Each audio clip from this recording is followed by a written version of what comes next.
Ioan învățătorul cu inima liniștită. Ioan stătea aproape în iubire adâncită.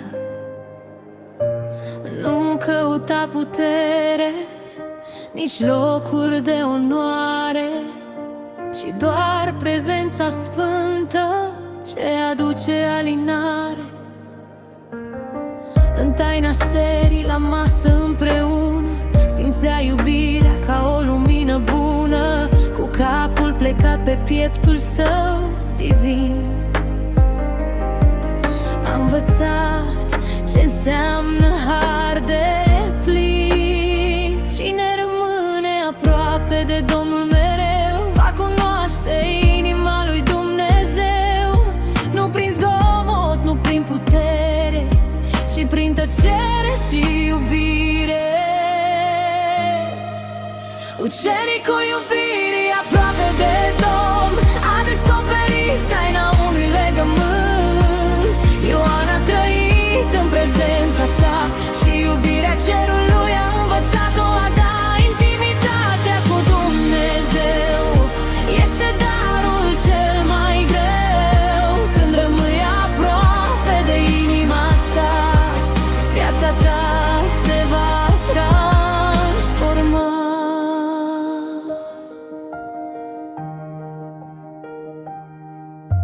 La crucea grea, în ceas de durere, Ioan a rămas lângă Domnul în tăcere. Nu a fugit când noaptea a venit, ci a rămas credincios și neclintit. Din iubire s-a născut ascultarea, din apropiere s-a născut chemarea. Și când lumina părea că dispare, el a rămas în picioare. Când alegi să rămâi lângă el, chiar și în ceasul cel mai greu, iubirea devine puterea ta și credința nu se va clătina. Ucenicul iubirii aproape de Domn a descoperit taina unui legământ. Ioan a trăit în prezența sa și iubirea cerului a învățat-o a da intimitatea cu Dumnezeu. Este darul cel mai greu când rămâi aproape de inima sa. Viața ta se va transforma. Nu căuta doar semne și minuni, caută prezența din rugăciuni. În liniștea inimii vei găsi iubirea ce nu va pieri. Când stai aproape de glasul divin, înveți să iubești de plin. Din intimitate se naște puterea și iubirea devine mângâierea.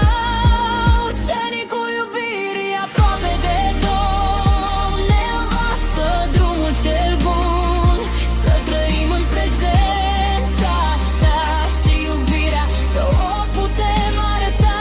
Intimitatea cu Dumnezeu este comoara sufletului tău. Când rămâi aproape zi de zi, viața ta va străluci. Ioan a rămas aproape de inimă divină și viața lui s-a umplut de lumină. Când alegi iubirea ca drum mereu, trăiești în prezența lui Dumnezeu.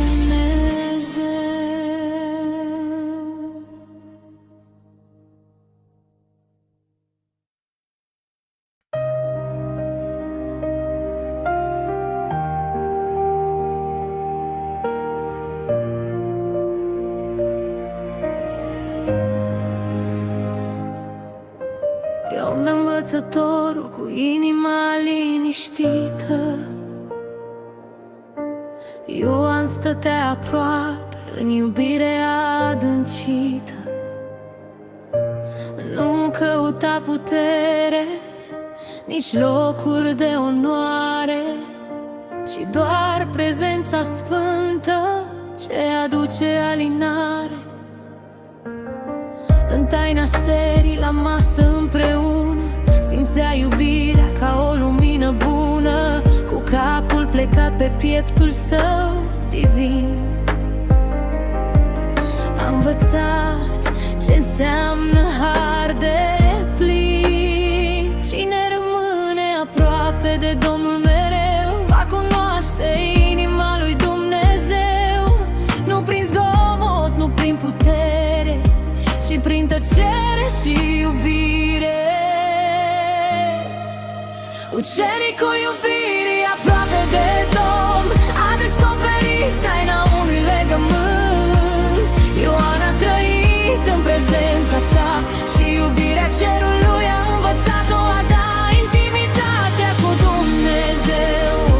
Este darul cel mai greu când rămâi aproape de inima sa. Viața ta se va transforma.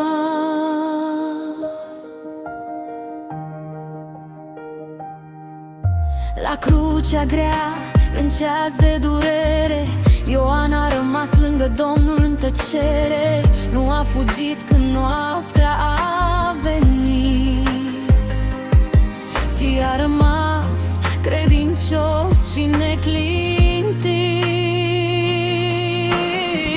Din iubire s-a născut ascultarea, din apropiere s-a născut chemarea. Și când lumina părea că dispare, El a rămas în picioare. Când alegi să rămâi lângă El, chiar și în ceasul cel mai greu, iubirea devine puterea ta și credința nu se va clătina. Ucenicul iubirii aproape de Domn a descoperit taina unui legământ. Ioan a trăit în prezența sa și iubirea cerului a învățat-o a da intimitatea cu Dumnezeu. Este darul cel mai greu când rămâi aproape de inima sa. Viața ta se va transforma. Nu căuta doar semne și minuni, caută prezența din rugăciuni. În liniștea inimii vei găsi iubirea ce